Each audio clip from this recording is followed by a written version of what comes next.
નમસ્કાર. તારીખ 14/5/2025 ના રોજ જે 23 પતરાવાળા બિનઅધિકૃત કાચી તથા અંગાની દુકાનો તેમજ 11 કાચા મકાનો સંપૂર્ણ કાયદાકીય કાર્યવાહી કરી દૂર કરવામાં આવેલ છે અને આ દબાણ દૂર કરવા અગાઉ 3 નોટિસ તથા જાહેર સુનાવણી રાખવામાં આવેલ હતી. અસરગ્રસ્તોના પ્રશ્નોનું સકારાત્મક નિરાકરણ માટે પ્રયત્નો થઈ રહ્યા છે.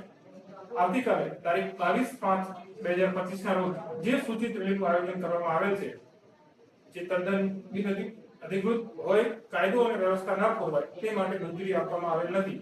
તો સૌ પ્રજાજનોને વિનંતી કે સંયમ જાળવવા વિનંતી કરવામાં આવે. સરદાર સરોવર નિગમ લિમિટેડના જે વહીવટદાર છે ને એસડીએમ નર્મદા છે તેઓ દ્વારા જણાવેલ છે કે જે પણ બિન અધિકૃત દબાણ હટાવવામાં આવેલ છે તેની પૂરેપૂરી કાયદાકીય પદ્ધતિ અનુસરવામાં આવી છે. તેઓ નોટિસ પણ આપવામાં આવી છે અને એમનું હજુ વધારે સકારાત્મક સોલ્યુશન થઈ જાય તે પ્રકારના પ્રયાસો પણ જારી છે અને એનો વિરોધ કરવા માટે ઘણા આગેવાનો દ્વારા આવતીકાલે 22 મેના રોજ અહીંયા આવીને આવેદનપત્ર આપવાની રજૂઆત કરવામાં આવી હતી, પરંતુ કાયદો વ્યવસ્થા બગડી શકે છે તે માટે તેઓને પરવાનગી આપવામાં આવેલ નથી.